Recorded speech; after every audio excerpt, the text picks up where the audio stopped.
Oo, meron ako kasama dito eh. Pag kumisan dito malapit sa babae. Ang tawag nila ngayon dyan, ano eh, ribbon. Ribbon menu. Yes, outline. Baka sa ano.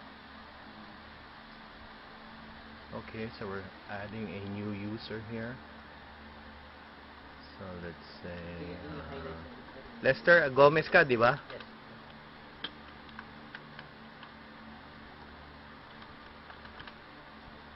So ito yung X. ano? X yun. Lexter. Oh. Lexter G. Okay. Sa... Ano? Ano email mo? Ano lang. Kickers. Ha? _1.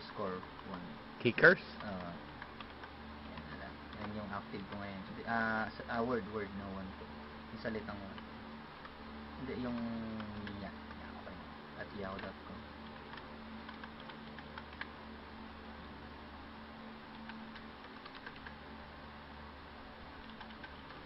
Basta 1, 2, 3, 4, 5, 6 lang ang password. Okay. Register. So we added one user. Okay. Oh, hindi nag-match.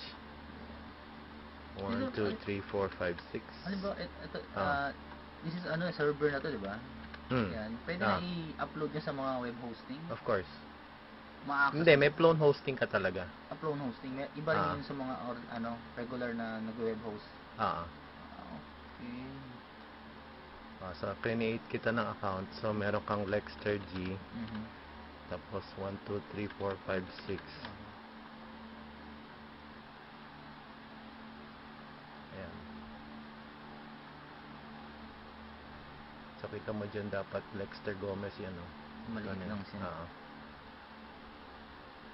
Bakit wala kang Bakit wala kang halalan?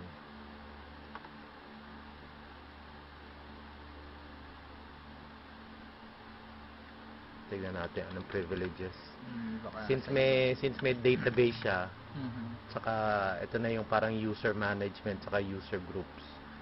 Madaling mag-manage ng users.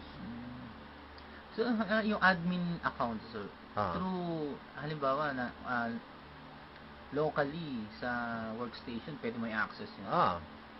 Or through the web. Through the web. Pero, pwede mo rin disable yun na pwede kang mag-login as admin through, very flexible naman siya sa mga ganun, option na yun. Depende dun sa user rights mo. So like here, you contributor, grader, viewer, editor, member, reader, reviewer, manager. Pero kung admin ka, super ka, lahat yan allowed ka. Di ba? So like ikaw, Lexter G, member, contributor. Let's say ginawa kitang manager. So apply changes. Okay. Tapos log out ang admin. Tapos Lexter.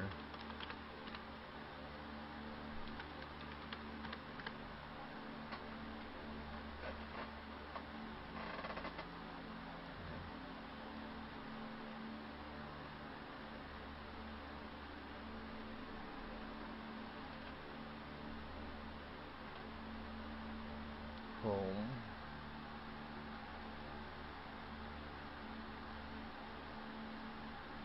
Tagal ah.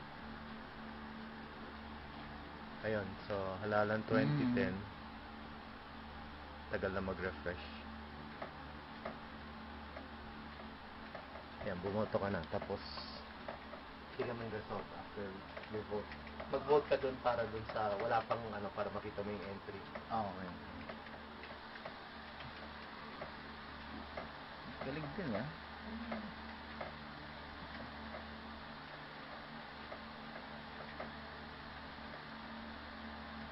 Sa school, mga school records, mga gamit ko eh. Kung nila, mas madaling maghanap ng student profile. Ano mo lang yung pangalan ng estudyante, yung profile niya, labas na. Sa grading system din nila. It's it's very good for unstructured data. But yung Zope database, meron din for structured data. Pwede mong i-link sa MySQL or a regular database. Pwede. Hmm. Pwede sila.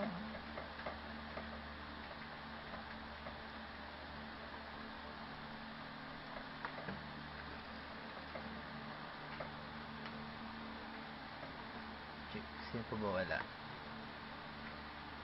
Villanueva. Saka Sonsa. Kaya sa Sonsa.